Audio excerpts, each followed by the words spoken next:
Hi everybody, so here's the next instalment of the What the Ladybird Heard series by Julia Donaldson, illustrated by Lydia Monks. And this story is called What the Ladybird Heard Next.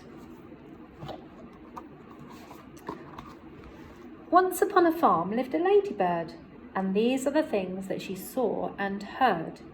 The cow in her shed, the horse in his stall, the cats who purred on the garden wall, the barn full of straw, the field full of sheep, the kennel where the dog lay fast asleep, the fish in the pond, the drake and the duck, the hive of bees and the heap of muck, the hog in his sty, the goose in her pen, and the coop which was home to the fat red hen.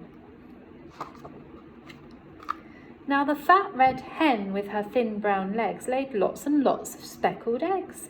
But then, oh help, oh no, oh dear, those eggs began to disappear. Each morning all the eggs had gone, and the animals asked, "What's going on?" "I'll find out," said the ladybird. So she flew, and she flew, and she saw, and she heard. She saw two men in a big black van with a torch and a sack and a cunning plan. They were Hefty Hugh and Lanky Len, who'd been to jail but were out again. Said Lanky Len to Hefty Hugh, "Let's steal another egg or two." But Hefty Hugh said, "Listen, Len, I vote we steal the fat red hen. We'll make our way to the chicken coop and scoop her up in one fell swoop. Just think of all those eggs she'll lay us, and all the money folk will pay us." And Len replied, "We'll soon be rich. It makes my fingers start to itch." The little spotty ladybird told the animals what she'd heard. Hefty Hugh and Lanky Len are planning to steal the fat red hen. Then the cow said, "Moo," and the hen said, "Cluck." "Hiss," said the goose. "Quack," said the duck. "Neigh," said the horse. "Quack," said the hog. "Ah," said the sheep. And "Woof," said the dog. And the two cats meowed, "Those bad, bad men, we can't let them steal the fat red hen."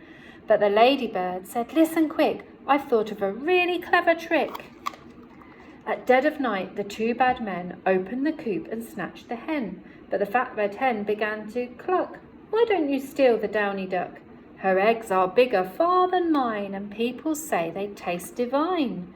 "Good thinking that," said Lanky Len, then tiptoed to the pond. But then the downy duck began to quack. "Oh, please don't put me in your sack. Why don't you steal the goose instead? She's bigger still and better fed. Her eggs are huge and tasty too." "Good thinking that," said Hefty Hugh. But when they tried to seize the goose, she hissed at them, "I'm not much use.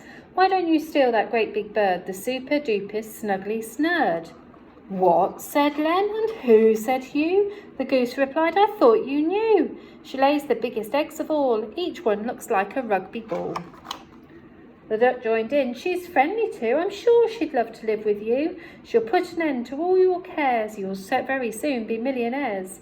"Where is this snurd?" asked Lanky Len. "Not far away," chipped in the hen. "She lives inside that big brown heap. You'll find her there. She's fast asleep." The two thieves laughed. "We've got it made. Let's take turns with the farmer's spade." They dug, and Len said, "Pooh, it stinks," and Hugh said, "So do you." And Len said, "Where's that giant bird, the super-duper snuggly snurd?"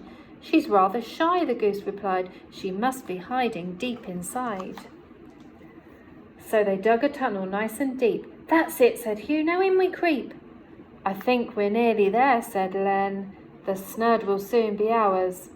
But then the heap collapsed, and Hugh said, "Yuck, we're covered head to toe in muck." And Len complained, "There is no snurd. They just made up that giant bird." Then the other animals gathered round and all let out a deafening sound. "Neigh, moo, bah, woof, woof, meow."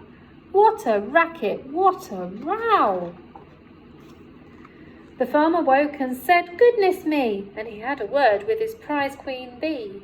And the bees chased after the two bad men, who never came back to the farm again. Then the cow said, "Moo," and the hen said, "Cluck." "Hiss," said the goose. "Quack," said the duck.